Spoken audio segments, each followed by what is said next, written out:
Ustedes pueden ir al Japón y verán que van a haber estaciones del metro que alrededor de la estación hay cantidad de bicicletas y de motocicletas con que la gente va de su casa a la estación, deja la bici, deja la moto, toma el tren, se va a trabajar 8, 10, 12 horas, regresa en la noche, agarra la bici, agarra la moto, con la cual regresa a su casa.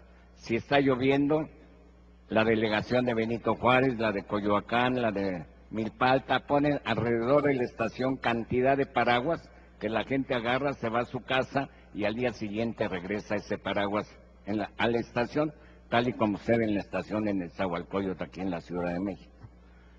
Nos da risa, ¿verdad?, cuando nos deberíamos de preguntar ¿por qué lo podrán hacer los japoneses si son mucho más feitos que nosotros? ¿Y por qué no lo podemos hacer nosotros? ¿Saben ustedes por qué? Porque allá se educa bajo el principio de que si no es tuyo, debe ser de alguien.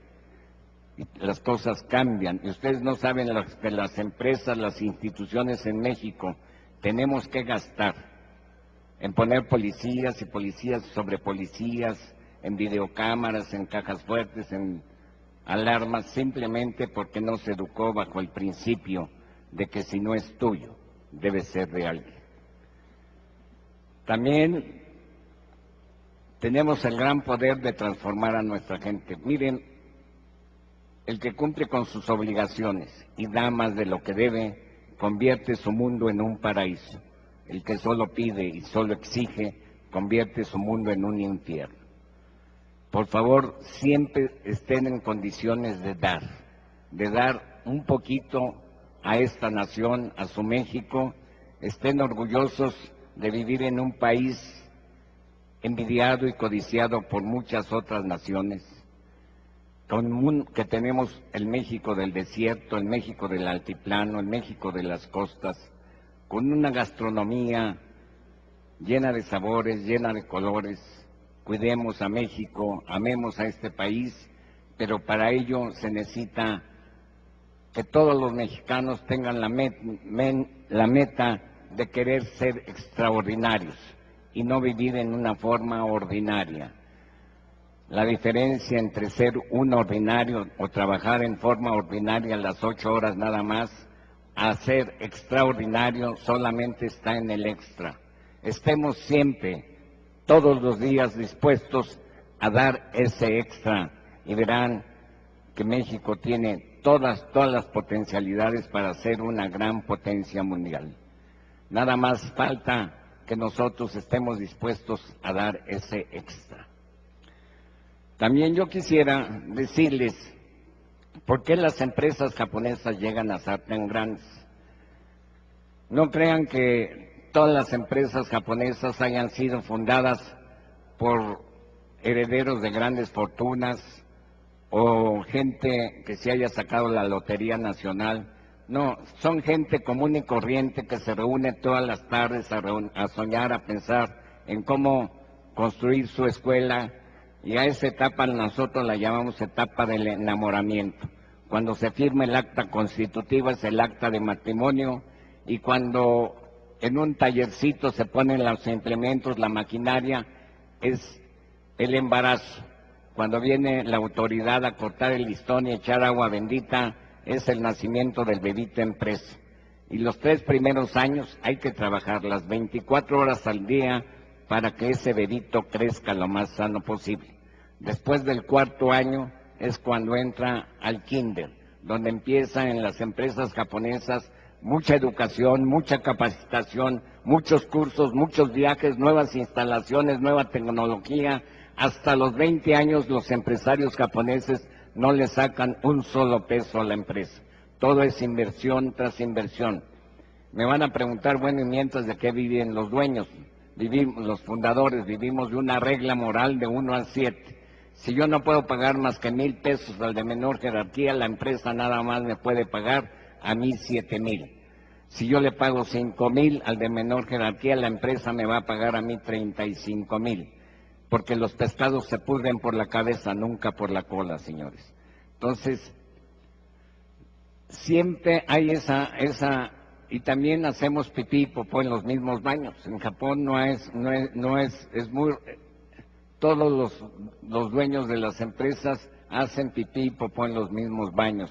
Eso es muy importante porque en México el directivo, el ejecutivo, el empresario siempre tiene su baño privado, espejos relucientes, jabones perfumados, y el baño del trabajador es un verdadero cochinero. Estas pequeñas cositas hacen que el trabajador de México nunca se ponga la camiseta.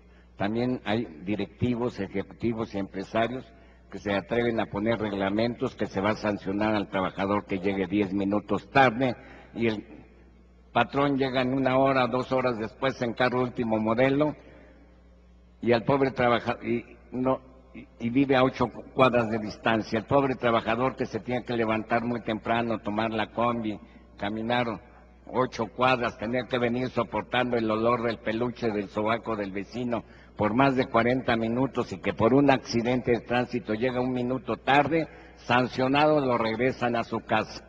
¿Ustedes creen que ese trabajador, qué es lo que siente? Lo único que siente es rabia, coraje, injusticia.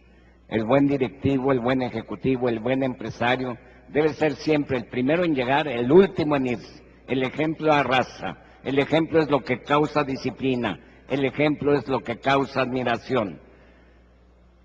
Y de veras, les digo, de sangre japonesa, hecho en México, que en México tenemos un país extraordinario, que nos debemos de sentir orgullosos de descender una raza que no se atrevía a traicionar a su pueblo. De ese estirpe es el mexicano, y es por ello que yo les pido que siempre anden por este mundo con la frente en alto y el pecho erguido de haber nacido en esta bendita tierra mexicana. Y por último, quiero terminar con un cuento que me contó mi padre y con el cual cierro siempre todas mis pláticas. Había un bosque muy hermoso donde vivían muchos animalitos. De repente este bosque se empieza a incendiar y todos los animalitos empiezan a huir. Solo hay un gorrioncito que va al río, moja sus alitas, vuela sobre el bosque incendiado, revolotea y deja caer 1 o 2 gotitas de agua tratando de apagar este incendio. Va al río, moja sus alitas, vuela sobre las llamas, revolotea y deja caer 1 o 2 gotitas de agua.